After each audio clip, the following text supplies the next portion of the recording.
నమస్కారం అండి. అంతర్యామిలో ఈరోజు అంశం జీవిత సాక్షాత్కారం. మనకు అందిస్తున్నవారు ఆనంద సాయి స్వామి గారు. వినిపిస్తున్నది మీ విజయభాస్కర్. చెట్టు జీవిస్తోంది, పక్షి జీవిస్తోంది, పాము జీవిస్తోంది, ఎడతెగక పారుతూ నది జీవిస్తూ ఇతరులను జీవింపజేస్తోంది. జీవనం తన స్వరూపాన్ని చూపించాలని అనుకుంటే ఆ మానవ జీవితం గొప్పదే. ఒక జీవితంలో 100 జీవితాలు అనుభవించానన్నారు స్వామి వివేకానంద.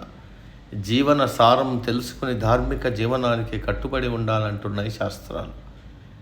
దయతో జీవితం అడుగడుగునా తన ప్రేమను మనపై కురిపిస్తే అంతకంటే అదృష్టం లేదు. జీవితం శపించకూడదు, జీవనం నిరర్ధకం అయిపోకూడదు. ఒకే ఒక్కటి జీవితం, రెండోసారి దొరకదు. దాని విలువను గ్రహించాలి. ఏ కుటుంబంలో పుట్టామో, ఏ ఊరు గాలి పీల్చామో బతికామో, ఏ దేశ పౌరసత్వాన్ని కలిగి ఉన్నామో వాటన్నింటికీ పేరు తేవాలి. నీ పేరుతో ఆ ఊరు బతకాలి. నీ ఉనికి ఆ దేశం కీర్తి దశ దిశలా వ్యాపించాలి. ప్రతి అనుభవము జీవన ప్రయాణంలో ఒక మజిలి. జీవితం ఒక గొప్ప గ్రంథం.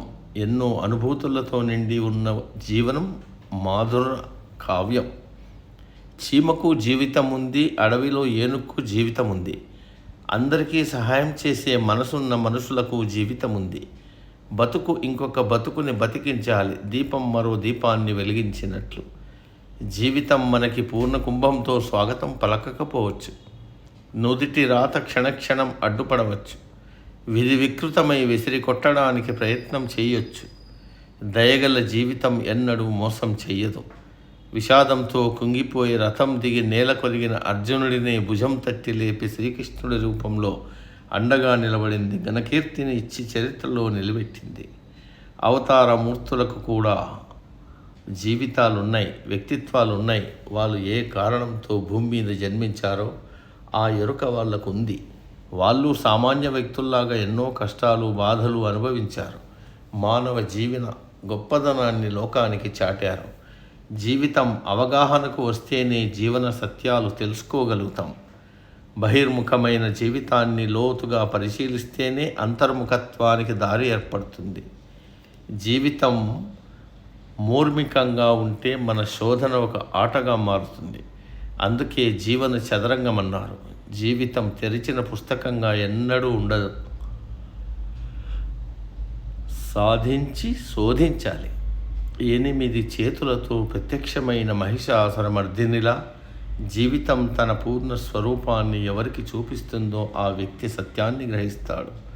వచ్చిన అవకాశాన్ని వదులుకోక ఈ జన్మలోనే తన జీవన పరమార్థం నెరవేర్చుకుంటాడు.